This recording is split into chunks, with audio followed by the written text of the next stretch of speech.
que eu preparei para compartilhar com vocês é um tema que eu tenho estudado há algum tempo, que na verdade acho que estava até errado, estava dizendo que era o significado da Páscoa, né? Mas é a Páscoa com Cristo.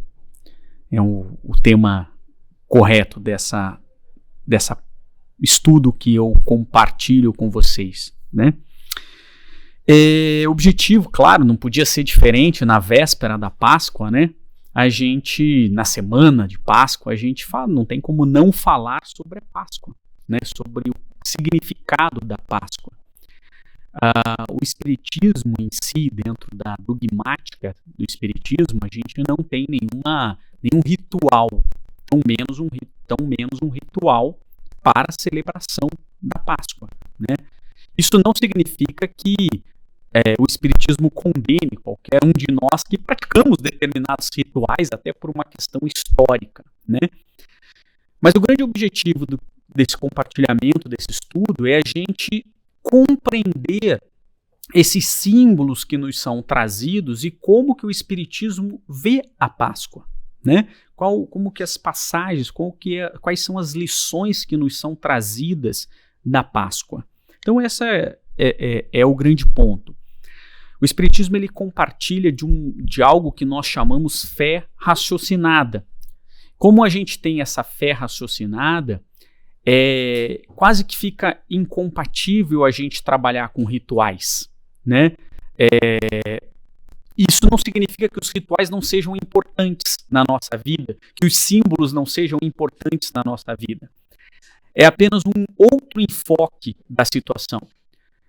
Quando a gente tem símbolos e rituais dentro de dogmáticas, eles servem, como o nome já diz, para explicar coisas, nos trazendo para uma determinada realidade. Quer ver, por exemplo?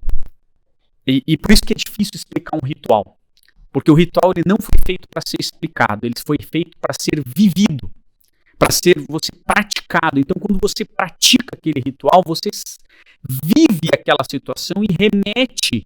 E aí, toda vez que você vê aquele ritual, você remete àquelas vivências que você teve. Então, veja só. E por isso que é difícil. Quer ver? Eu vou explicar para você. Imagine que um marciano vem ao planeta Terra no dia que vai ser apresentados os aprovados do vestibular de medicina da Universidade Federal do Paraná. E aí ele volta para Marte e vai tentar explicar o terráqueo para os outros marcianos a partir daquele ritual. Olha que loucura. Esse é o problema de explicar um ritual. Então ele vai chegar lá em Marte e vai falar, olha, os terráqueos são muito doidos. Muito doidos. Mas como assim? Não, eu cheguei, no caso lá da Universidade Federal do Paraná, é lá em Curitiba, eles montam assim um stand assim e tal, e aí vem a lista dos aprovados e tem um cara que está com o microfone e começa a falar, atenção, aprovados no vestibular de medicina da Universidade Federal do Paraná do ano 2023. Aí ele começa a dar uma lista de nomes, e aí o marciano explicando, assim, olha, eu não sei o que era aquilo. Eu sei que tinha um monte de terráqueo reunido num lugar assim grande, que o pessoal chama de praça. E aí tinha um cara com o microfone gritando o nome daquela pessoa. E aí quando ele gritava o nome, o terráqueo ficava louco. Ele pulava, ele abraçava outros terráqueos que estavam perto. Ele raspava o cabelo e pulava na lama. Era uma coisa louca. Olha como os terráqueos são loucos. E o que é pior, aqueles que estavam lá, que não tinham o nome citado, começavam a chorar. Eu não sei se eles iam matar os outros, porque eu tive que voltar para Marte para explicar os terráqueos para vocês. E aí eu acho que eles iam morrer, não sei, porque os caras choravam. E o outro que também tinha um nome, ele também chorava, mas era um choro diferente que a gente nunca viu. Dá para explicar o terráqueo a partir de um ritual? É até difícil explicar o ritual, sim ou não? Por que rapa a cabeça? Por que pula na lama? Por que pinta o rosto? São rituais que fazem sentido, eventualmente, para a gente que está vivendo aquela situação e não faz sentido para os outros.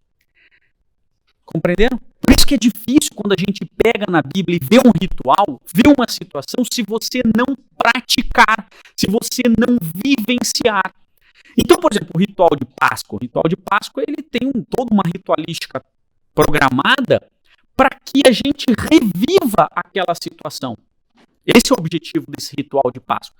E é por isso que o Espiritismo não tem rituais. Não tem ritual na Páscoa, não tem ritual. Por quê? Porque a gente olha a espiritualidade de um outro prisma, através do prisma da fé raciocinada. Tenta entender. Porque o pior que pode acontecer é a pessoa praticar o ritual sem saber. E, infelizmente, é o que mais acontece. Então, esse é o objetivo. A gente conversar um pouquinho sobre como que é a Páscoa ritualisticamente e quais são os símbolos que existem dentro da Páscoa e como que é a Páscoa simbólica para o Espiritismo. Como que a gente, enquanto espírita, a gente pode ver esse mesmo ritual. Porque o que tenta explicar o ritual é aquilo que também o Espiritismo tenta explicar. É apenas um outro prisma. Tá? Quando a gente pensa em Páscoa, o que a gente pensa? Ritualisticamente falando. Tá, ressurreição de Jesus, sim, mas existe uma prática, né? Normalmente a gente pensa numa prática católica, né? Porque a gente não está acostumado, por exemplo, com a ritualística da Igreja Ortodoxa, por exemplo, que também tem sua Páscoa, que é uma semana depois da nossa, tá? Então, a gente não está acostumado, então normalmente a gente não pensa nisso daí. Mas existe um cronograma, na realidade, que começa com o Carnaval e termina com o Domingo de Páscoa. É um cronograma de Páscoa, sim ou não? Legal. E às vezes a gente nem consegue compreender muito esse cronograma. Por exemplo, quando que vai ser a Páscoa em 2023? Vocês sabem? Tudo bem, mas por que isso? Não é 40 dias depois do Carnaval. É, mas não é. Porque, na verdade, conta ao contrário. O Carnaval que é 40 dias antes da Páscoa. Porque a Páscoa, esse ano, vai ser quando? Dia 8. E ano passado? Dia 15. E no ano anterior? Porque como é que pode? Veja só, acabamos de falar que a Páscoa é a ressurreição de Cristo. E cada ano ele tem uma ressurreição numa data diferente? Tem que cair no domingo? Não. Tem que cair no domingo, mas não é assim que se conta. É porque a Páscoa cristã está ancorada na Páscoa judaica. Se a gente não consegue compreender os símbolos trazidos por Cristo, eu acho muito difícil você entender a Páscoa e a mensagem que o Cristo foi me trazer sem entender a Páscoa judaica. E a Páscoa judaica, ela cada ano cai num ano porque o calendário judaico não é o nosso calendário. Primeiro de tudo, tá vendo aí falando de novo de calendário. Ele cisma, ele tem problema. Sim, eu tenho problema com calendário, senhores. O nosso calendário, ele é luno-solar. É uma confusão. O calendário judaico, ele é lunar. Então, a Páscoa judaica, ela acontece na primeira lua cheia, no domingo, de primeira lua cheia, depois do equinócio, no nosso caso, de primavera. Como o equinócio de primavera ele muda de acordo com o calendário luno-solar, mas não muda no calendário lunar, no luno-solar, se a gente teve, como no ano passado, uma lua cheia na semana que teve o equinócio, 4 semanas depois é que vai ter o domingo de Páscoa. Mas se nós tivermos uma lua crescente no equinócio, na semana seguinte vai ser a Páscoa. É por isso que se conta. Porque a Páscoa judaica, ela vem da Páscoa babilônica. Muito antes, os judeus foram escravos na Babilônia e isso impactou culturalmente. E se comemora a parte da questão religiosa, se comemoram, e isso sempre se comemorou, os solstícios e os equinócios. Porque eu preciso saber quando que eu tenho que plantar. Então as festas pagãs, elas são pautadas, pode ver, as grandes festas são sempre perto de equinócio e solstício. Natal, dezembro. É solstício. Vem de uma origem pagã. Muito antes, também babilônio, muito antes de Cristo nascer no dia 25 de dezembro, já se comemorava a deusa Mitra. No dia 25 de dezembro, porque Jesus nasceu no dia 25 de dezembro, eu não canso de falar isso para vocês, né? Porque ele não pode ter nascido no dia 25 de dezembro do ano que ele nasceu. Do ano 1. Ele só pode ter nascido no ano 0. No dia 0 do ano 0. Porque se o calendário conta antes ou depois dele, ele só pode ter nascido no ano 0. Isso é uma invenção.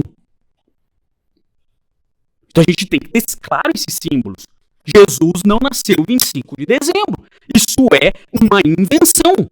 A gente pode celebrar, mas a gente tem que ter ciência da invenção.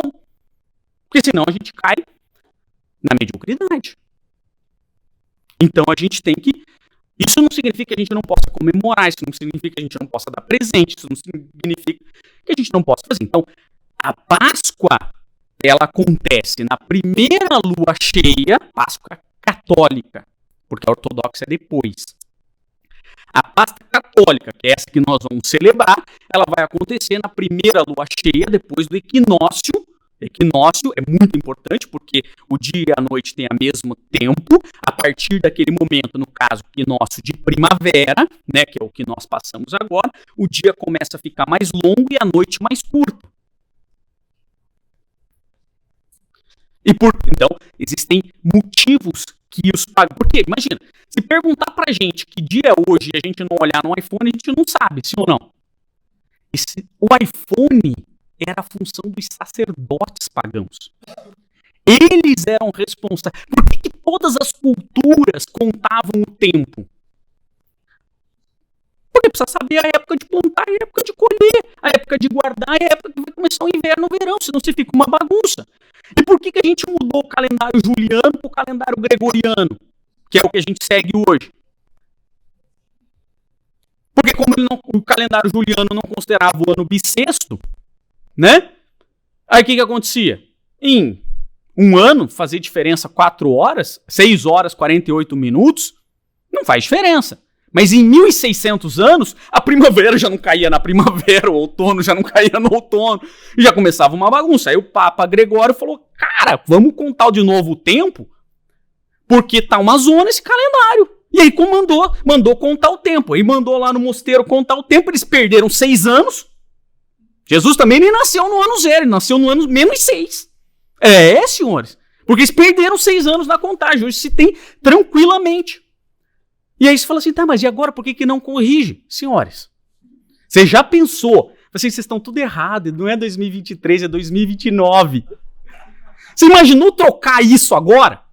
Então é melhor entubar que nós perdemos 6 anos. Aliás, Emmanuel escreve isso muito antes dos cientistas comprovarem isso. Peguem a caminho da luz. Então, veja, o calendário é uma referência. Então, o que acontece? Nós temos o domingo de Páscoa. Então, aí sim, aí o Ronaldo tem razão, nós temos o carnaval. Aí você conta, 40 dias antes tem o carnaval, que era uma festa pagã, como se tinha um monte de festa religiosa, os caras abriram uma concessão. Vamos manter essa pagã, né? Mas é só na terça-feira de carnaval, senhores. Eu sei que o pessoal costuma colocar o carnaval sábado, domingo e tal, dependendo da situação, faz um mês inteiro de carnaval. Não sei, na Bahia eu não posso falar. Eu não posso falar onde. Por razões pessoais, eu me reservo o direito de manifestar nos autos, né? Essa é a melhor desculpa dos advogados, né? Então, vejam, mas o fato é, então é um ritual, nós temos que entender. Então começa o carnaval, depois termina, quarta-feira de cinzas, começa o período de quaresma, que tem um símbolo. Qual é o período da quaresma? O que significa a quaresma? São 40 dias que representam os 40 dias que Jesus vai para o deserto para refletir na vida. Por isso que o ritual, e aí por isso que o espiritismo ele não segue um ritual. Por quê? Porque se eu falar que você tem que na quaresma refletir, você se dá o luxo de não se refletir fora da quaresma. O objetivo do espiritismo com a fé raciocinada é falar, esqueça isso. Você tem que fazer uma reflexão na sua vida sempre. Inclusive na quaresma. Né? Então, só para a gente entender, esse quaresma, ele tem um objetivo. Por que as pessoas se privam fisicamente? Porque a privação física serve para expandir o espiritual. Então você fica sem comer. Todas as religiões, pode ver. Todas as religiões têm períodos. O Ramadã, por exemplo, em que você não se alimenta durante o dia. Né? Então você tem... Todas as religiões, elas te convidam ritualisticamente a fazer um período reflexivo. O Espiritismo te convida todos os dias. Essa é a diferença. Por isso que não dá para ter ritual. Por isso que fica difícil a gente colocar um ritual dentro do Espiritismo, porque isso daqui foi feito para as pessoas, pelo menos se você não faz todo ano, faça na quaresma. Né? Eu lembro que meu pai ficava em jejum durante o dia na quaresma. Então era uma prática que acontecia. Então, aí você tem um final de semana antes, você tem o domingo de Ramos. Não é isso que teve agora, domingo? Quem foi à missa, comemorou a missa domingo de Ramos. E o que era o domingo de Ramos? Domingo de Ramos, supostamente, Jesus chegou lá em Jerusalém e eles estenderam ramos, porque existia uma profecia dizendo que o Messias chegaria e teria ramos, e ele passaria por cima dos ramos e dominaria, então, restauraria o grande império, né? O grande império do hebreu. Então, e aí você fala assim, cara, mas esses hebreus são muito voláteis, né? Os caras colocam o ramo no domingo e na sexta-feira crucificam o cara. Não, coisa do... Mas começa a perseguição antes, né? Não, senhores, é simbólico. Isso não existiu desse jeito. Provavelmente, hoje os historiadores têm muito mais certeza, porque certeza a gente não tem, que o domingo de Ramos aconteceu na festa das tendas, lá em setembro. Então, todo esse tempo, eles acreditavam no Messias guerreiro. E quem conheceu Jesus não tinha como negar que ele era o Messias. Senhores, quem conheceu o Chico Xavier, que chegava perto dele, já tinha uma noção de que aquele cara era diferentinho. Né? Vibracionalmente falando. Você imagina Jesus, que está muito na frente do Chico, não é pouco na frente do Chico. Chico é um quase macaco perto de Jesus. Chico está mais perto de um macaco do que de um espírito crístico. E olha que ele é muito melhor que a gente. Só para a gente ter uma noção onde a gente está. Então, é só para a gente ter uma noção da nossa situação. Para não achar que... Então veja, o que acontece? Não tinha como você não achar. O problema é que eles acreditavam no Messias, um novo rei Davi. As profecias que se tinha, que ressaltava na época, eram de um Messias Davi. E aí quando você chegava perto de Jesus, você via que não ia colar. Não vai colar, porque esse cara é muito pacífico. E é por isso que Judas, que amava Jesus, Judas amava Jesus, mas ele chegou à conclusão que era muito devagar esse Jesus. Ele devia ser baiano. Ele não ia dar esse golpe assim, na força bruta. Esse negócio de conquistar coração a coração, palmo a palmo, vai demorar demais. Então qual era o plano de Judas? O plano de Judas era, leiam, está muito claro isso na Boa Nova, por Humberto Campos. O plano de Judas era, também no Paulo Estevão também tem lá, o plano de Judas era, eu vou matar em nome de Cristo, eu vou fazer a grande revolução junto com o Sinédrio, e quando eu sentar no trono, porque o trono era de Herodes, Herodes era um cara representante de Roma, ele não era hebreu.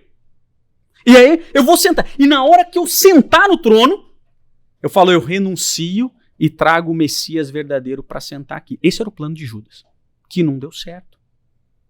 E é por isso que ele suicida-se. Quando ele vê que o Sinédrio ia trair ele, porque na verdade quem traiu não foi exatamente, claro que sim, mas não foi exatamente Judas que traiu Jesus, foi o Sinédrio que traiu Judas, enganou Judas e fez ele acreditar no plano que ele queria. Judas queria aquilo, ele achava que ia dar certo. Tanto que quando Paulo de Tarso diz para Pedro o plano dele, ele fala assim, cara, seu plano se parece com o de Judas. Aí Paulo de Tarso fica até assustado, né? O de Judas? Caraca, pois é.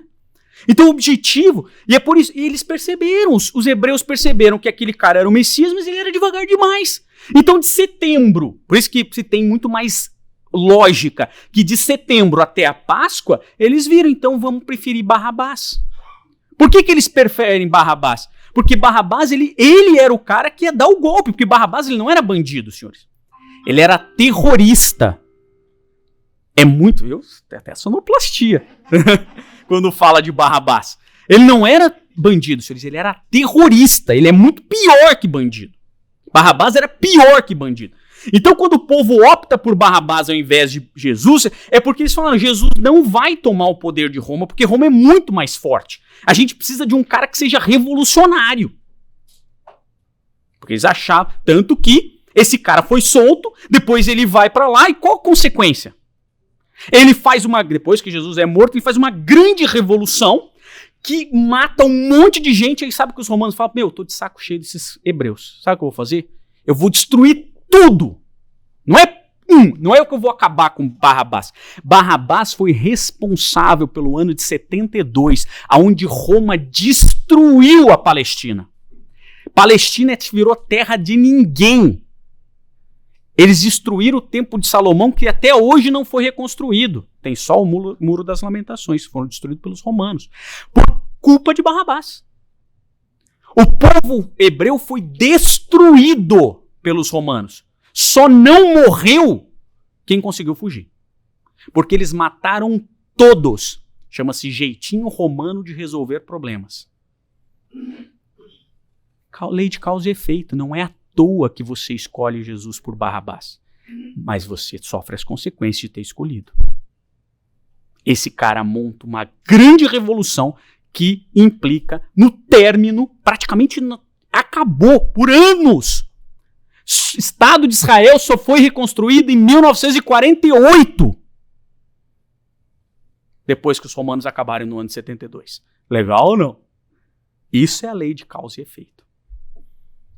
Essa é a lei de causa e efeito. Então, aí você tem a Quinta-feira Santa, depois do Domingo de Ramos, tem a Quinta-feira Santa, não é? Que eu acho que para mim é o momento mais importante. É o momento mais importante da Páscoa. É ali que Jesus pega e fala assim, dá toda a resenha da fé dele, o que vai acontecer e tudo que vai acontecer a partir de agora. Ele faz naquela Quinta-feira Santa tudo que a gente precisa fazer para resolver o nosso problema enquanto humanidade. Tá lá. Depois você tem a Sexta-feira da Paixão, toda aquela questão de Jesus ser traído na quinta, depois foi levado ao julgamento, toda aquela paixão que a gente conhece da paixão de Cristo. O Sábado de Aleluia, que o grande questão do Sábado de Aleluia é malhar o Judas, né? A gente faz um boneco do Judas, malha ele e tal, não sei o que lá. Como se Judas já não tivesse recuperado, porque a gente faz isso para malhar. A gente deveria malhar o Judas dentro da gente. Porque é esse Judas que não recuperou, porque Judas já se recuperou. Judas já evoluiu, fiquem tranquilos, senhores. Vocês estão preocupados com a evolução de Judas? Fiquem tranquilos. Ele já evoluiu. Aliás, ele virou até santo. Padroeiro da França. Com outro nome, Joana d'Arc, né? Leiam o livro Joana d'Arc, de Leon Denis. Então, aí, você tem lá, e depois você tem o domingo de Páscoa, que a grande questão do domingo de Páscoa, quando a gente pensa no domingo de Páscoa, o que a gente pensa? O que é a primeira coisa que vem na mente? Esse é o domingo de Páscoa. Bacalhau, que já está comprado. Né? Mas, como é que é a sonoplastia aqui hoje? Tá um negócio para alertar. E aí, a gente tem essa situação em que o domingo de Páscoa foi transformado em coelhos e ovos de chocolate. E não tem problema nenhum você fazer isso, desde que você entenda que isso não significa nada para o cristianismo. Não significa nada para o cristianismo. O coelho de Páscoa, ele vem de uma lenda, de uma cultura da Idade Média dos bárbaros, que era uma lebre. Não era nem um coelho, era uma lebre. E eles transformaram em coelho que bota ovo. Podia ser uma coelha. Não, mas é um coelho que bota ovo. De chocolate. O chocolate veio depois, né? Cara, é uma atrocidade pro cristianismo. Porque não significa nada. Isto não tem nenhum símbolo nenhum dessa grandeza que é a Páscoa com Cristo. Agora, se você quiser comemorar com coelho, quiser comemorar com ovo de pão, não tem problema nenhum. Desde que você entenda que isso não diz nada sobre Cristo. O ovo ainda fala um pouco. O ovo ainda tem um símbolo. Porque o ovo, se era o ovo de galinha que dava, era um ovo. Depois começou numa tradição germânica e toda aquela parte do leste, você tirar o ovo e colocar amendoim, não é assim que a gente fazia lá no sul, que veio dessa cultura germânica, ucraniana, botava amendoim doce para as crianças e tal, os ucranianos pintam ainda aquele ovo, a coisa mais linda do mundo e tal, e você entregava esse ovo, porque esse ovo tem vários símbolos, vários significados desde a Páscoa judaica. E depois a indústria falou, pô, por que você vai colocar um ovo com doce dentro se eu posso fazer um ovo de doce? E aí eles começaram a vender pro marketing. Então o ovo ainda você pode ter um significado. Agora, você pode decorar. Mas então não posso decorar minha casa com um coelho? Isso veio de uma cultura da Idade Média nórdica em que era uma lebre. Porque isso era para celebrar o equinócio. Então, cada cultura pagã tem a sua forma de celebrar o equinócio. Isso, é daí que vem essa. Por isso que, nossa, vocês já viram a coincidência que todas as culturas têm um ritual perto do Natal, um ritual perto da Páscoa? Não existe coincidência, cara pálida. A coincidência é a Terra girar para todas as culturas do mesmo jeito. E ela não ser plana. Pasmem, não é. E essa é a coincidência, senhores.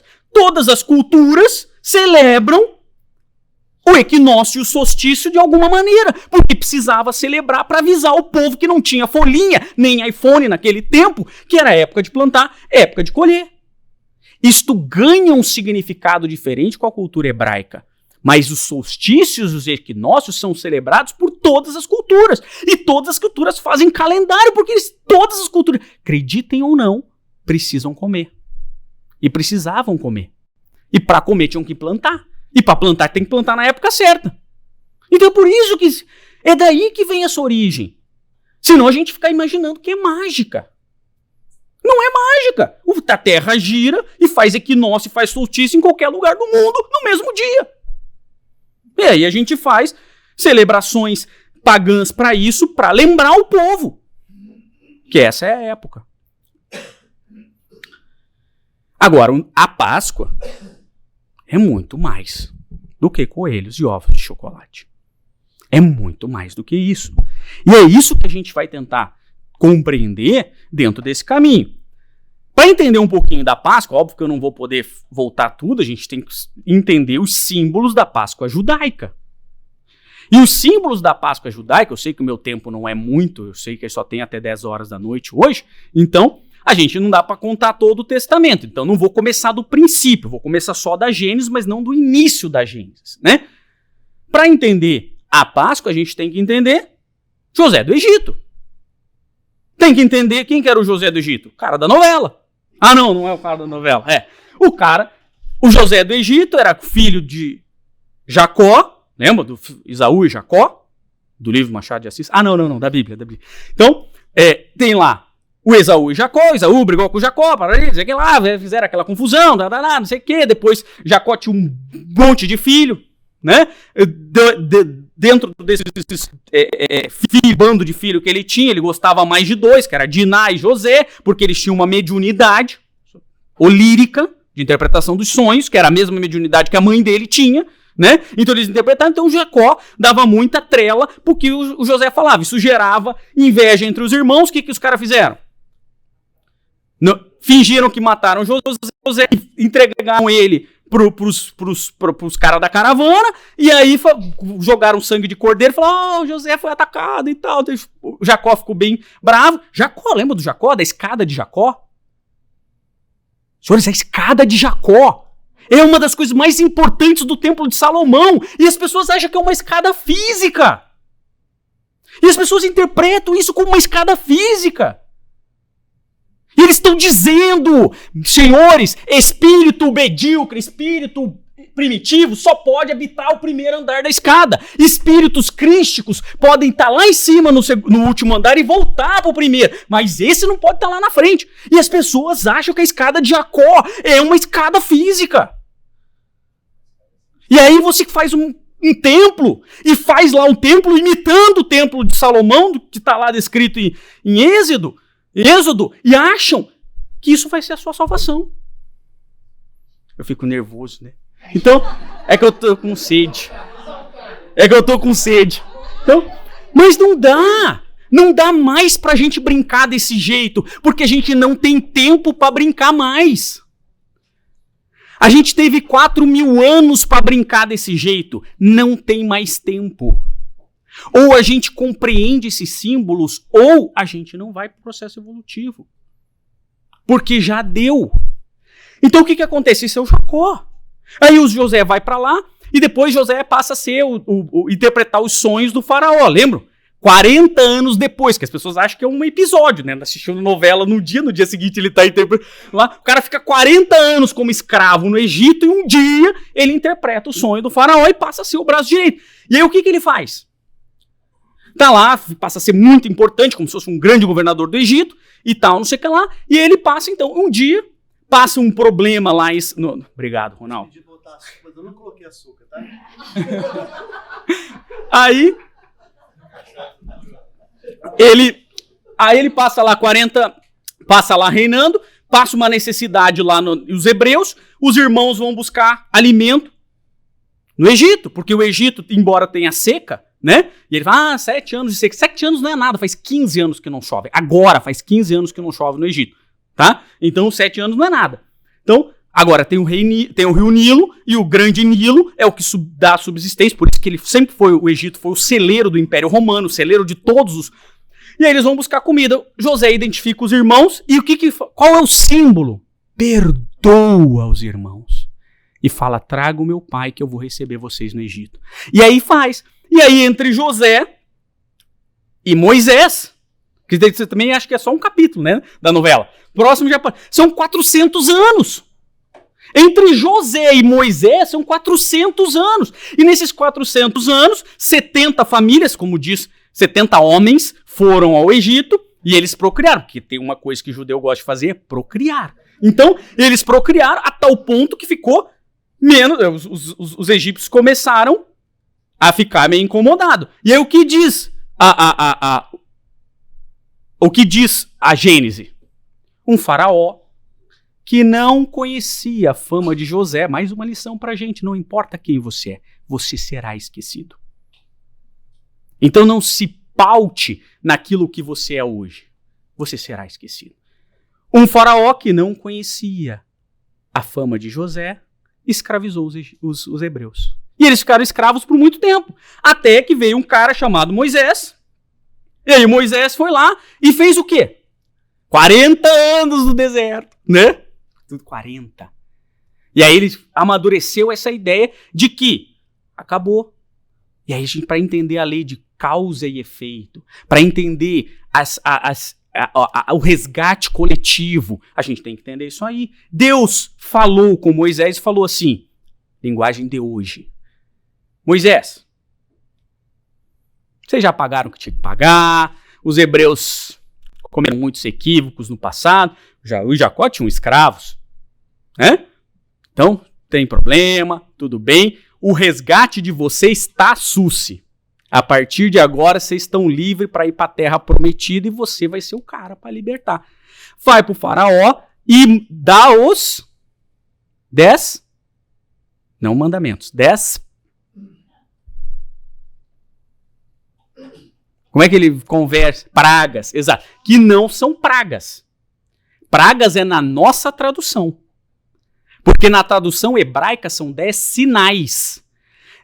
Deus falou, ninguém vai mandar praga, porque Deus não gosta mais dos judeus do que dos egípcios. Fala assim, olha, acabou o período. Vocês acham, por exemplo, que 300 anos que nós ficamos, nós brasileiros, escravizamos os nossos irmãos africanos e que isso vai sair impune? Existe um resgate coletivo a ser feito. Ninguém escraviza um irmão por 300 anos e acha que vai sair impune. Foi o que aconteceu com os hebreus. Acabou o período de provação, agora vocês serão livres. Avisa o faraó que eu vou mandar 10 sinais. Mas não, eu vou mandar os sinais. E ele começa a falar, o primeiro sinal. O Nilo vai ficar cheio de sangue. Ah, mas como é que isso aconteceu? Isso não é um problema nosso, porque nesse momento, pode ser que sejam as algas vermelhas, existem vários, eu acho super legal, é a parte que eu adoro da parte da ciência, de tentar demonstrar que isso aconteceu e como isso aconteceu, parari e parará. Mas a gente não está aqui para nos transformarmos em historiadores e geógrafos e geólogos. Nosso objetivo enquanto filosofia é entender o significado disso. Pouco importa se ele ficou vermelho por causa disso ou daquilo. Por que ele ficou é o que nos interessa. Qual é o símbolo disso? E aí ele vai avisando, o faraó não... Por quê? Porque liberar escravo não é fácil. Dom Pedro II tentou liberar o escravo e perdeu o trono. Porque aquilo ali é propriedade. Quem tem propriedade como escravo é quem manda. Mesmo que tenha um faraó, que tenha um rei. Então aquilo ali você envolve, eu não estou dizendo que eu concordo, mas aquilo ali envolve questões de propriedade jurídicas e sociais muito complexas. E é por isso que todo mundo que fez escravidão perdeu o poder. Aboliu a escravatura e perdeu o poder. Então, Dom Pedro II sempre se declarou contra a escravidão. Fez diversas coisas. O pai dele já era contra. E já fez diversas coisas contra a escravidão. Mas não conseguia abolir. E nem o faraó do Egito conseguiu fazer impunemente. Ele precisou de 10 sinais de Deus para poder fazer. Sendo que o último, o mais grave, que seria a morte dos primogênitos. Todos iam morrer. Se não liberar, porque acabou a aprovação, todos os primogênitos do Egito vão morrer e vai acabar. Porque o primogênito é quem herda. Aí o faraó falou, não, beleza, eu vou liberar, porque você já deu 10 sinais, 9, e os outros 9 aconteceram, esse deve acontecer também, só que ele não conseguiu. Então o faraó, ele às vezes liberava, depois voltava atrás, às vezes ele liberava, voltava atrás, era uma guerra entre os que mandavam e o faraó. Ele não conseguia fazer. E aí, o que aconteceu? Se mandou, né? Então, deixa eu até passar mais um aqui, depois eu volto para isso. Então, o que mandou fazer? Para que não morram os primogênitos dos filhos de Israel, né? Os filhos, na época não se chamava Israel, os hebreus, você vai pegar e vai matar um cordeiro, e existia toda uma especificação de como é que você vai fazer isso, vai pegar o sangue do cordeiro e vai passar no umbral da porta, e o anjo da morte, quando estiver levando os primogênitos, vai Pachar. Páscoa. A Páscoa tem o símbolo, o cordeiro vai morrer para nos libertar da escravidão. E por isso que não dá para entender a crucificação sem entender isso. É por isso que João falou, ele é o Cordeiro de Deus que deu a sua vida para nos livrar da escravidão. Porque Egito, em hebreu, é Mitzray, que é estreito. É o estreito da matéria. Então o Êxodo, o livro de Êxodo, é um livro inteiro nos contando uma história para nos ensinar uma filosofia de vida de como sair do estreito, do Mitzray, para encontrar o reino de Deus, Israel, a terra prometida. E é por isso que Moisés demora 40 anos. Porque ou Moisés é o cara mais perdido da face da terra e Deus é o pior GPS do mundo, que não conhece nem o mundo que ele fez. Porque eu fiz aqui, no Google Maps, dá 100 e poucas horas se você sair a pé do Egito, no Cairo, até Jerusalém, a pé. E o cara demorou 40 anos. É muito ruim de direção. Porque isso é simbólico, senhores. Isso é simbólico. É necessário que você leve uma vida inteira ou várias vidas para que você atinja Jerusalém. E é por isso que Jesus fala assim, mas fica susse, porque eu sou o caminho, a verdade e a vida. Ninguém vai ao Pai senão por mim. E aqui comigo é susse, porque o meu fardo é leve e o meu jugo é suave. Para quem está comigo.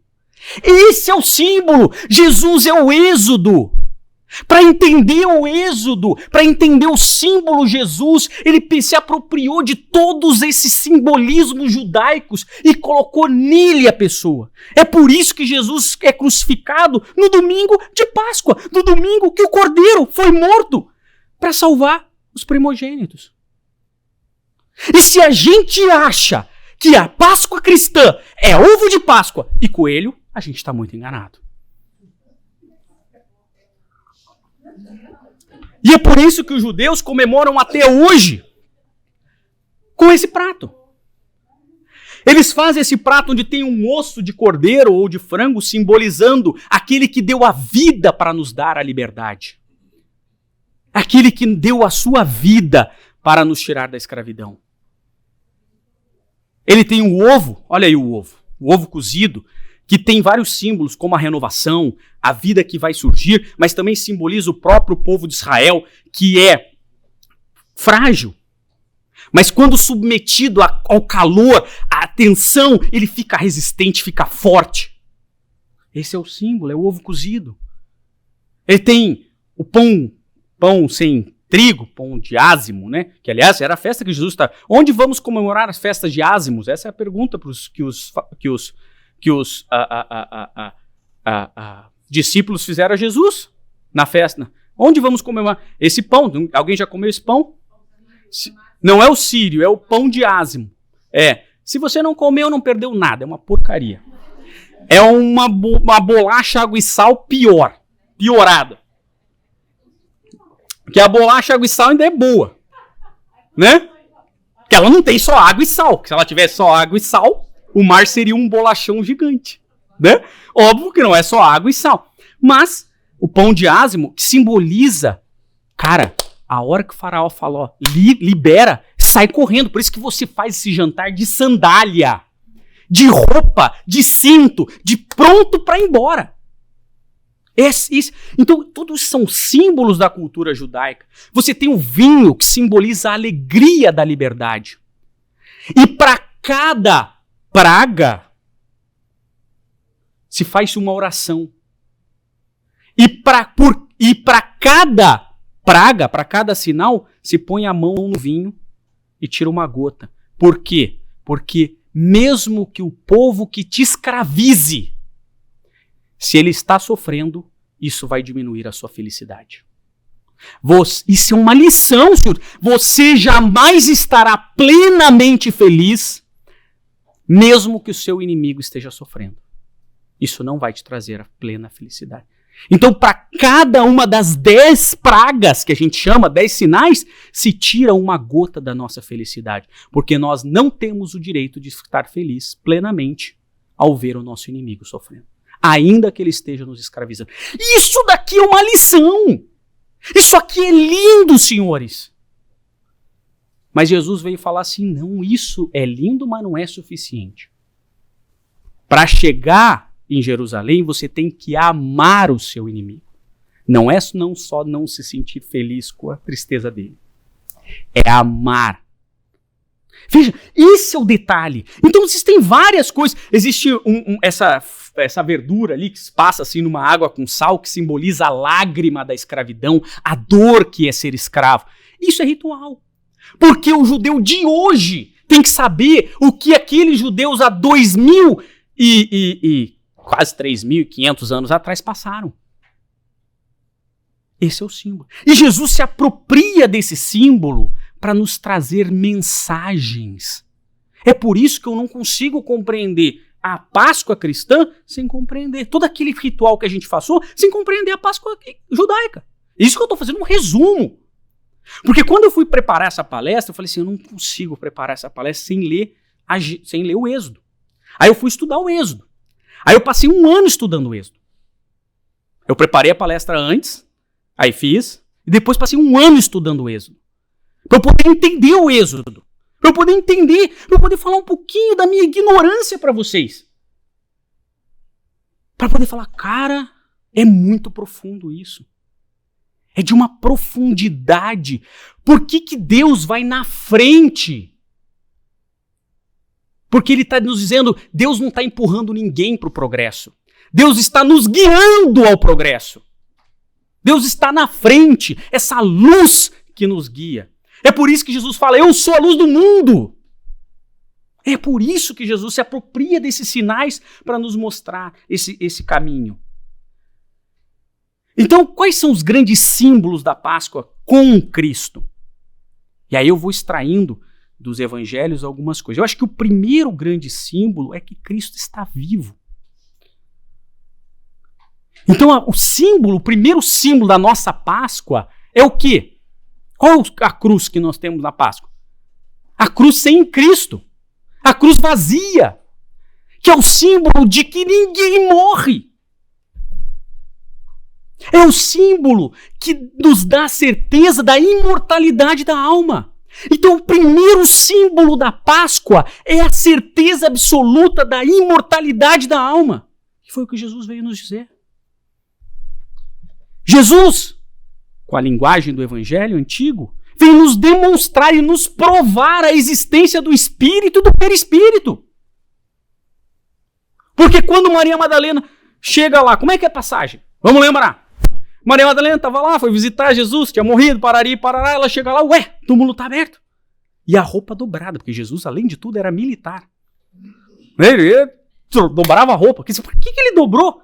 Não sei, pergunta para ele. Mas eu acho que é uma lição, né, pra gente acordar e dobrar a roupa.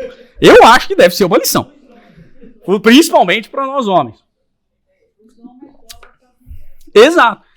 E aí, o que Maria Madalena viu? Duas pessoas que brilhavam. Vocês já viram alguma pessoa que brilha?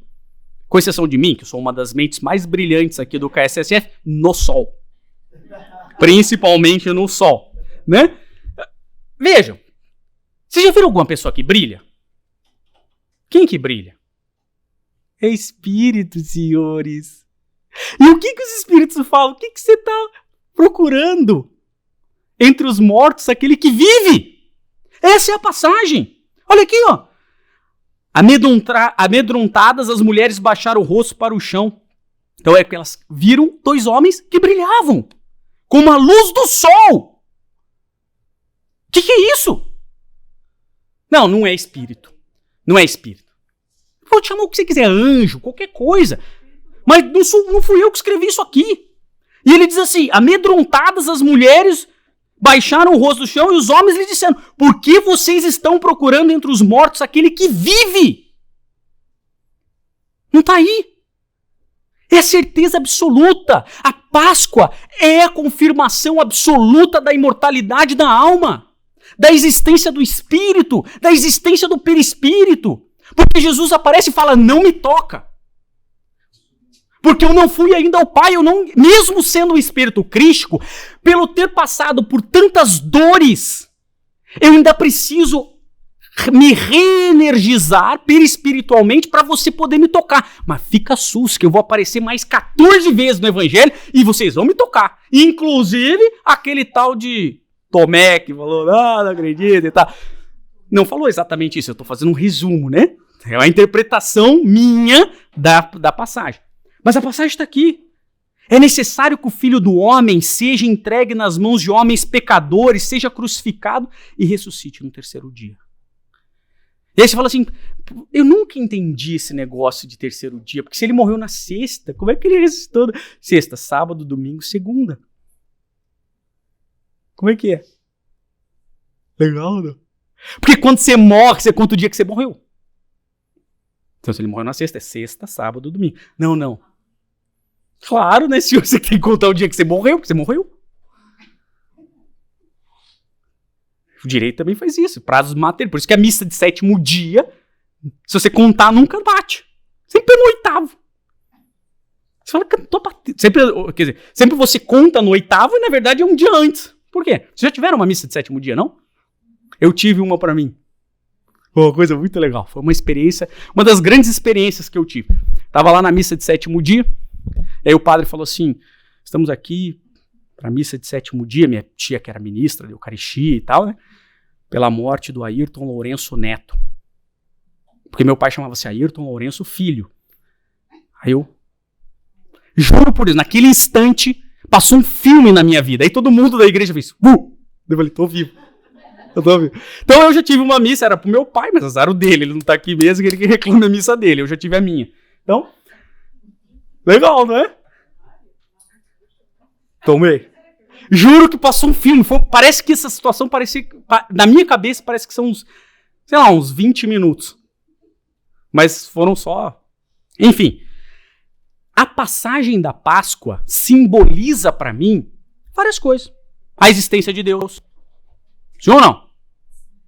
Para mim, o que Cristo quis nos mostrar na Páscoa é a existência de Deus, a imortalidade da alma, a comunicabilidade com os espíritos, a pluralidade das existências, a pluralidade dos mundos habitados. Tudo isso está aqui, ó, foi na Quinta-feira Santa. Foi tudo isso na quinta-feira. Ele falou tudo isso. Ou seja, os princípios basilares do Espiritismo foram tratados na Páscoa. A fé raciocinada, a lei de causa e efeito. Tudo que a gente estuda como sob o ponto de vista racional está tratado aqui. Vamos lá. Então, o principal símbolo é a cruz vazia, que representa o quê? Que o Cordeiro de Deus vive. Vive. Não há. O túmulo é apenas uma situação. A vida, por isso que é até mal interpretado, né? Vida real é a do espírito, não é que essa vida não seja real. Real no sentido de que ela existe, de realidade. Porque essa também é real, né? Isso aqui não é uma Matrix, onde a gente está lá grudado, lá lembra do filme Matrix? Então, mas é muito temporário. Porque a gente vai reencarnar até ser espírito puro. Então é muito tempo, então essa vida ela é real. Agora, real no sentido de que a vida espiritual, ela é uma realidade. E isso está demonstrado aqui. O que mais? Vamos lá. A Páscoa com Cristo nos confirma que Deus está conosco a todos os momentos. Que Cristo está conosco em todos os momentos da nossa vida. É a verdadeira fé em Deus. Fé não no sentido de acreditar. A fé que o Espiritismo defende é a fé no sentido de confiar, de fidelis, de fidelidade, de... Você quer ser meu fiador? Confiar. O que é o fiador? Vem da mesma origem da palavra. O fiador é a mesma origem de fé. O que é o fiador? É o cara que vai... Eu confio tanto no Ronaldo que se ele não pagar, pago eu. Esse é o fiador. Confiança. Eu já aponto... É porque o advogado já aponta assim, né? Tipo, você tá falando de mim? Não, tá falando do outro. E olha ali. Aproxima-se a hora. É o que diz Jesus. E já chegou.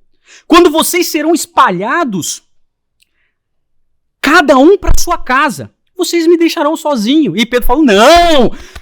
Se tiver uma cruz para você, vai ter outra para mim. Se tiver não sei o que lá, se bater em você na tua face, vai bater na minha do outro lado. Eu falo, calma, Pedro, você ainda vai me negar 3 vezes antes do galo cantar. Fica susto e fica na tua, né? Então, mas eu não estou sozinho, pois meu Pai está comigo. Eu disse essas coisas para que em mim vocês tenham paz. Nesse mundo vocês terão aflições, contudo, tenham ânimo. Eu venci o mundo. Tenham confiança em Deus. Então a passagem da Páscoa é uma passagem que nos remete a uma confiança em Deus.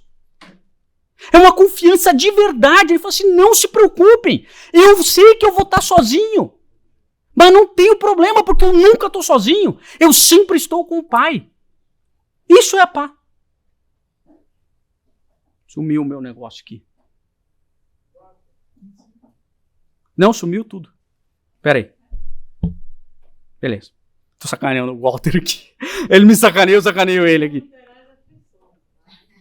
O que mais? A Páscoa com Cristo é uma lição de justiça. Da lei de justiça, amor e caridade. É uma lição de compreensão. É uma lição de que quem está com o Cristo jamais estará sozinho na escuridão. Esse é o que Cristo vem nos ensinar na Páscoa. A Páscoa com Cristo é a prova da existência de Deus, da imortalidade da alma, da comunicabilidade com os espíritos, que ele diz assim: então Jesus disse em voz alta: quem crê em mim não crê apenas em mim, mas crê naquele que me enviou. Quem me vê, vê aquele que me enviou. Eu vim ao mundo como luz. É o símbolo de Deus lá na frente, no Êxodo, guiando a gente para Jerusalém. É isso. Para que todo aquele que crê em mim não permaneça nas trevas. Se alguém ouve minhas palavras e não lhes obedece, eu não julgo. Pois não vim para julgar o mundo, mas para salvá-lo. Uau! É por isso que Jesus pega e bate tanto nos fariseus que diziam que salvavam o mundo e acolhe a prostituta, e acolhe os pecadores, e acolhe aqueles que querem de verdade ir para Jerusalém. E é por isso, mas não todos os fariseus. Isso é importante, Jesus não condenava todos os fariseus, tá? Sei que o seu mandamento é o de vida eterna. Portanto, o que eu digo é exatamente o que o Pai me mandou dizer. Senhores, isso aqui não é... Isso aqui tudo aconteceu na quinta-feira. Ele estava dando o checklist das coisas pra gente. Seguisse a gente... Por isso que eu gosto Leia o Evangelho de João. Não é? Leia o Evangelho de João. O Evangelho de João é a coisa mais linda do mundo. Acho que é o Evangelho mais bonito nessa parte. O que mais?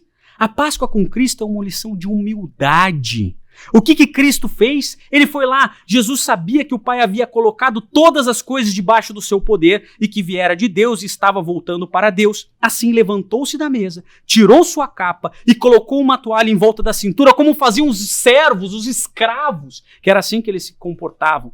Então, depois disso, derramou água numa bacia e começou a lavar os pés dos discípulos, enxugando-os com a toalha que estava na sua cintura. Senhores, a Páscoa com Cristo é uma lição de humildade. Você imagina ter o governador do orbe, o Espírito Crístico, lavando o seu pé. Tanto que Pedro fala assim, não, eu não admito isso. Você é meu mestre, você não vai me lavar. Ele fala assim, Pedro, aquele que eu não lavar o pé não vai estar comigo. Aí Pedro fala assim, não, pode lavar meu pé, pode lavar minha cabeça, pode lavar tudo, que eu estou com você. É isso. Porque ele vem nos ensinar a humildade, vem nos ensinar que nós estamos aqui para servir, porque ele que é um Espírito Crístico, eu já disse para vocês o que é um Espírito Crístico, é o creme la creme dos espíritos puros. Não sou eu que digo, leiam a Revista Espírita. Aqueles que chegaram no mais alto grau evolutivo dos espíritos puros, esses são os crísticos, que cocriam com Deus na formação do universo. Esse é Jesus, e ele veio para lavar o pé. E alguém acha, um palestrante acha que está aqui para dizer alguma coisa. Nós estamos todos aqui para lavar um pé do outro. Um pé do outro, com as nossas mãos sujas, calejadas, com o nosso esforço. Porque o único que teve mãos limpas para lavar o pé foi Cristo. Ele teve as mãos limpas. E mesmo assim ele se colocou na posição de humildade. Isso é a Páscoa com Cristo. Isso é a Páscoa de verdade. E é por isso que eu fico nervoso quando falo de coelhinho. É por isso. A Páscoa com Cristo é uma lição de amor, um convite para seguir os seus passos no caminho evolutivo. E aí ele diz ali, um novo mandamento dou a vocês. Amem-se uns aos outros como eu vos amei. Vocês devem amar-se uns aos outros. Com isso, todos saberão que são meus discípulos, se vocês se amarem uns aos outros. Jesus falou aqui na Páscoa. É uma lição de amor, de amar e ser amado. Isso é a Páscoa. É isso que se celebra na Páscoa. É o amor. O amor não no sentido... O amor grego tem vários sentidos, né? O amor no sentido caritas. Não no sentido eros, que depois vem a palavra erótico, que também é o mesmo amor. Então, é no sentido de caritas, que vem a palavra caridade. Também tem o amor no sentido filis, de filiação. né? De amor paternal. Mas o amor que ele está dizendo, é por isso que Paulo de Tarso, ao compreender isso, fez aquela música junto com o Renato Russo, não é? Alguma coisa assim, acho que era uma coisa, né? É só o amor, é só o amor, é só o amor. E ele escreveu aquela carta, que provavelmente não foi Paulo. Só pode ter sido Abigail. Essa sutilidade não era de Paulo.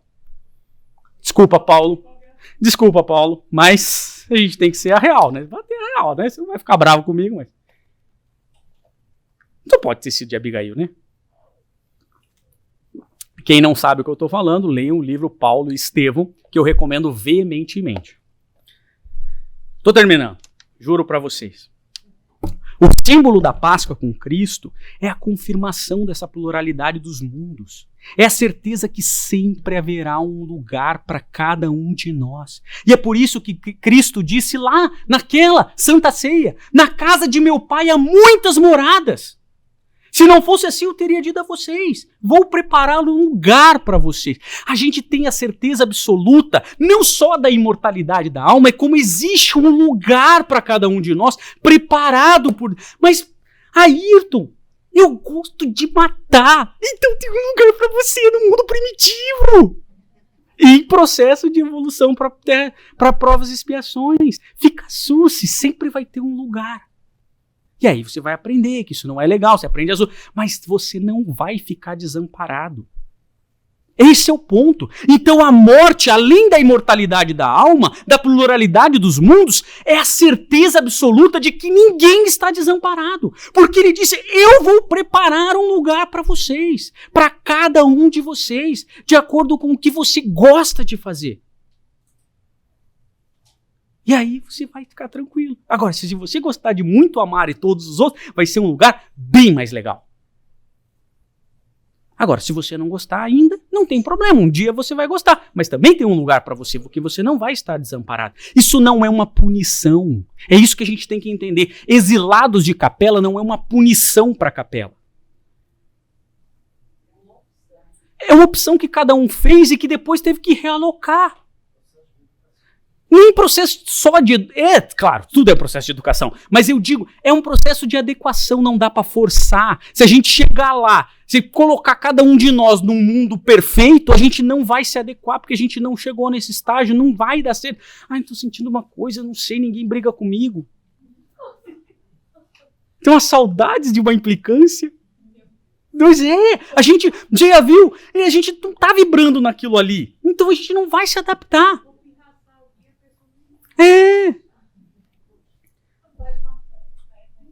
A Páscoa com Cristo é a confirmação de que a gente segue pelo caminho reto, pelo caminho correto, e que a gente vai encontrar a verdadeira felicidade com o Pai. Que ele diz, eu sou o caminho. Ali é aqui que ele diz, eu sou o caminho, a verdade e a vida. E ninguém vai ao Pai senão por mim, pelos meus ensinamentos. Ninguém vai ser feliz se não seguir esse caminho. Isso é a Páscoa com Cristo. A Páscoa com Cristo é a esperança no futuro melhor. É lá, nessa parte, nesse momento em que ele fala assim, eu pedirei ao Pai e ele dará para vocês outro paracleto, que a gente traduz como consolador, para estar com vocês para sempre. Fica tranquilo, eu estou indo, vocês me amam, vocês vão obedecer os meus mandamentos, mas fica tranquilo, eu vou pedir para o Pai te mandar outro consolador. E ele, mais adiante ele fala, mas o Paracleto, o Espírito Santo, que o Pai enviará em meu nome, ensinará a vocês todas as coisas e fará vocês lembrarem tudo o que eu disse. Tá aí esse cara. Por isso que é errado se pensar que o Espiritismo é a terceira revelação. Não, senhores. O Espiritismo, ele contém informações da terceira revelação, mas a terceira revelação é de Cristo. A terceira revelação é a possibilidade, a confirmação da comunicabilidade com os espíritos. Aqueles que estão confirmando a comunicabilidade com os espíritos, a imortalidade da alma, a existência de Deus, isso é a terceira revelação. O Espiritismo contém a terceira revelação, senão a gente vai achar que a gente é a última bolacha do pacote e nós somos os Messias. Não, senhores. Como a primeira revelação também não é Moisés. Moisés é o símbolo da primeira revelação. E todos os demais profetas que trabalharam para interpretar e para escrever tudo aquilo. Como Jesus, claro, é o símbolo da segunda revelação, mas ele não é sozinho. O símbolo é Jesus, mas a segunda revelação é a verdadeira transformação do Espírito. É a prova de que o Evangelho é vivo e que ele é capaz de transformar as pessoas para um caminho melhor. Essa é a segunda revelação. Ou vocês acham que Jesus fica lá, todo mundo aqui no mundo espiritual tem que saber que sou eu a segunda revelação, entendeu? Vocês acham que é esse tipo de coisa que ele quer? É esse tipo de amor que ele quer?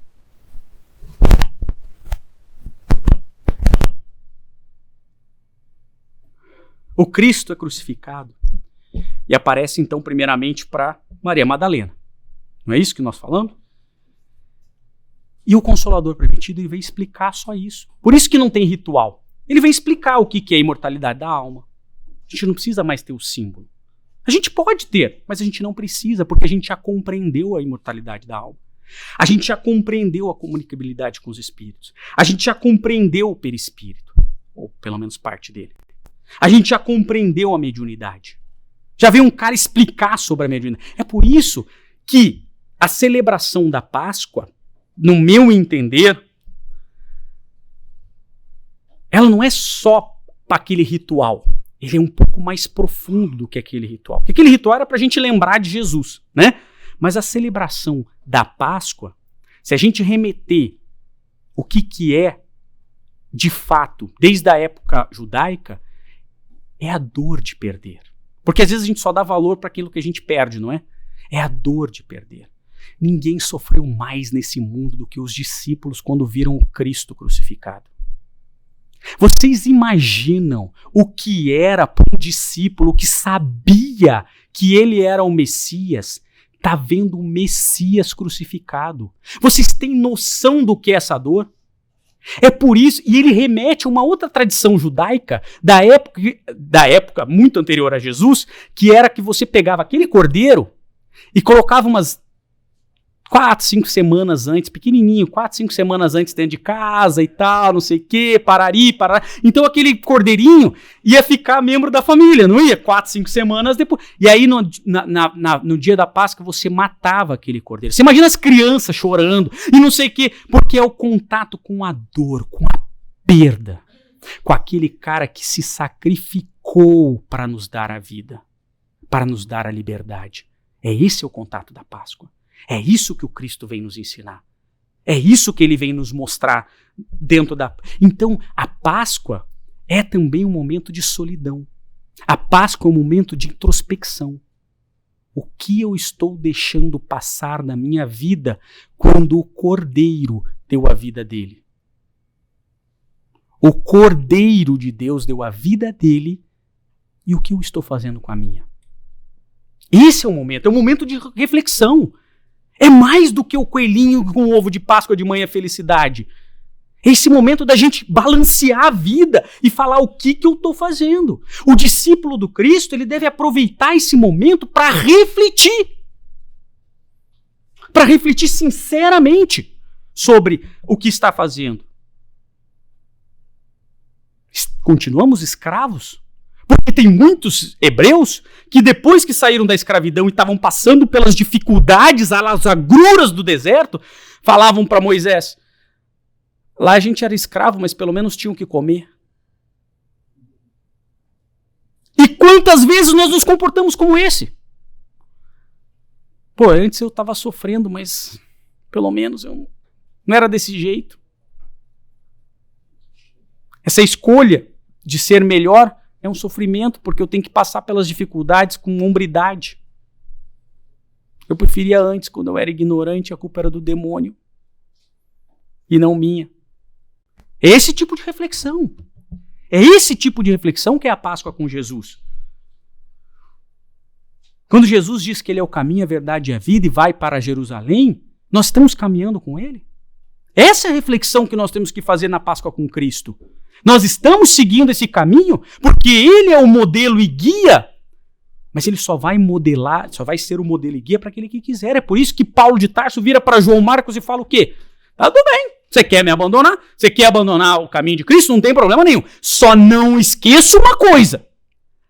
A jornada para a elevação espiritual é uma fila indiana. Aquele que se desgarrar vai ter que chegar lá sozinho. Isso é o aviso que Paulo de Tarso dá. Nós estamos caminhando em fila indiana. Eu imagino assim, os caras subindo, assim, quando a gente está subindo num pico, em que eu estou amarrado no cara da frente, dando suporte, que se ele cair, eu estou aqui para segurar. E ao mesmo tempo ele está me guiando ali. Esse é o caminho para a ascensão. Agora, se eu me desgarrar desse grupo, eu vou sozinho. É isso que Paulo fala. É por isso, nós estamos seguindo por esse caminho ou estamos seguindo sozinho por esse caminho? Em síntese, a Páscoa com Cristo é um convite para pensarmos se estamos optando pela escravidão da matéria ou se estamos optando pelo caminho. Se estamos indo no êxodo, nesse simbólico êxodo, que não é um livro de história, é um livro de reflexão. É por isso que no Espiritismo não tem data para comemorar. É por isso que eu comecei brincando, quando que é? Porque a data para comemorar a Páscoa é a data que nós optamos em fazer essa reflexão. Você pode fazer isso no início do ano, você pode fazer isso, e essa é a sua celebração de Páscoa. Só que, infelizmente, muitos pensam que a Terra Prometida é um lugar físico, que o reino de Deus é uma imposição de um rei físico, que o templo de Salomão é um templo físico, que a Páscoa é ovo de Páscoa e coelhinho.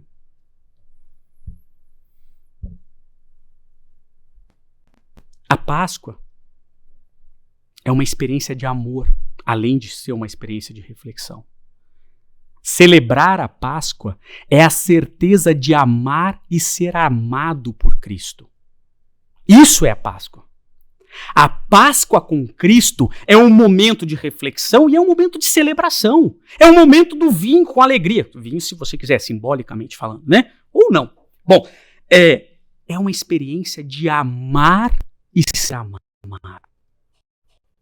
É a certeza de que Cristo disse, pois, onde se reunirem 2 ou 3 em meu nome, eu ali estarei no meio deles. Então Cristo está aqui agora.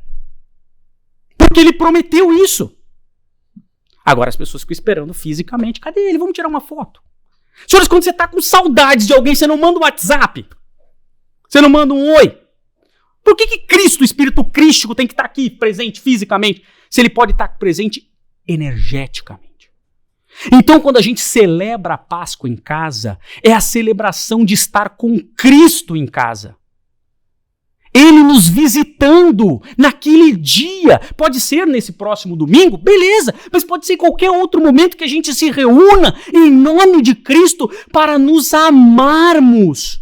Porque essa é a experiência da Páscoa. É a certeza absoluta que nós amamos e somos amados por Cristo. É a promessa de Cristo que Ele estará conosco e em todo o processo evolutivo, porque Ele nos prometeu que nenhuma de minhas ovelhas se perderá. Então é por isso que Ele estará conosco. É a promessa do Cristo. A celebração da Páscoa é a celebração do processo evolutivo. É a celebração do caminho dentro do processo evolutivo. Isso é a Páscoa com Cristo. Celebrar a Páscoa é um momento que a gente deve fazer toda vez que a gente sentir falta do amor do Cristo.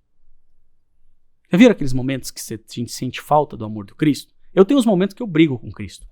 Brigo. Já contei algumas vezes aqui e ele me responde. Já contei que ele me responde. Agora não pense que ele fala uma voz. Porque isso aí é infantil demais, senhores. Deus opera pelas pessoas. Quando eu brigo com Cristo, sabe o que acontece? A Marisa me liga pedindo umas 15 palestras.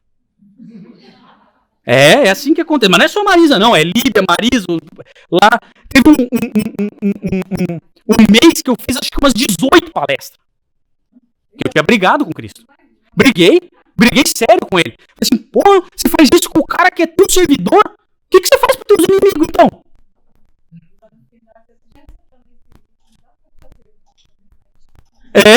E fora do Brasil, e aí, sabe o que Cristo me respondeu? E porque ele não demora para responder. Eu briguei com ele, foi na, sei lá, acho que terça-feira. Na quarta ele me respondeu. Quarta, quinta, sexta já começou. Pá, pá, pá. E aí ele me respondeu. Sabe o que ele me respondeu? Porque a gente tem que interpretar a resposta.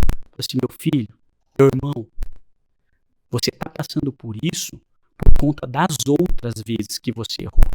Agora, se você acertar como eu vou te dar o caminho a partir de agora, na próxima você não vai sofrer. E eu acertei as 18 palestras que eu tinha que dar e dei todas elas. E não é porque eu sou melhor, é porque eu preciso. Porque ninguém precisa mais do que eu dessas lições. Então é por isso. Cristo responde rapidinho quando você conversa com ele. Então quando a gente sentir aquela falta, a gente celebra uma Páscoa.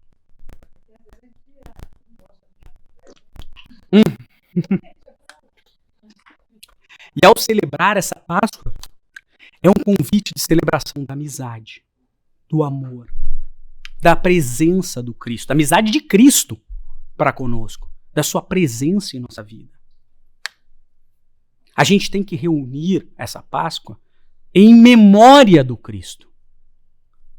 Em memória desse cara que deu tudo para nós.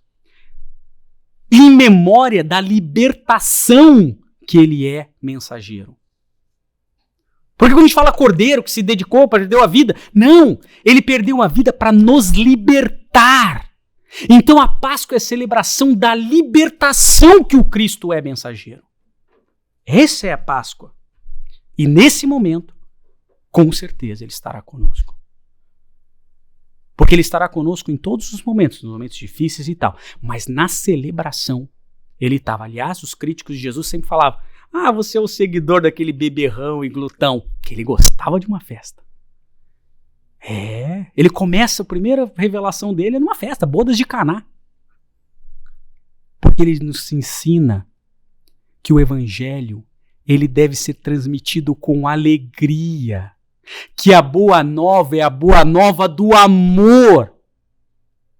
Cristo é a lição de amor e de alegria na nossa vida. Porque quando chegarmos em Jerusalém, chegaremos à felicidade plena. A única e verdadeira felicidade existente. Por isso que, se vocês forem comemorar a Páscoa nesse domingo, talvez pensem nisso. Não tem problema de você dar ovo de Páscoa para ninguém. Desde que você saiba que isso não significa nada. Não tem problema de você decorar a sua casa com coelhos. Desde que você saiba que isso não significa nada. Mas pode significar tudo. Porque ao olhar aquele coelho, ao olhar aquele ovo, você entregar para o seu filho amado aquele chocolate com um amor, pode significar. Porque o significado dos símbolos somos nós que atribuímos. Não adianta nada você decorar a sua casa inteira com coelhos, ou com Cristo, ou com com Buda, e se você odiar os seus familiares. E você pode não fazer nada disso e amar os seus familiares. E você estará ali celebrando a Páscoa com Jesus Cristo. Uma boa noite. Muito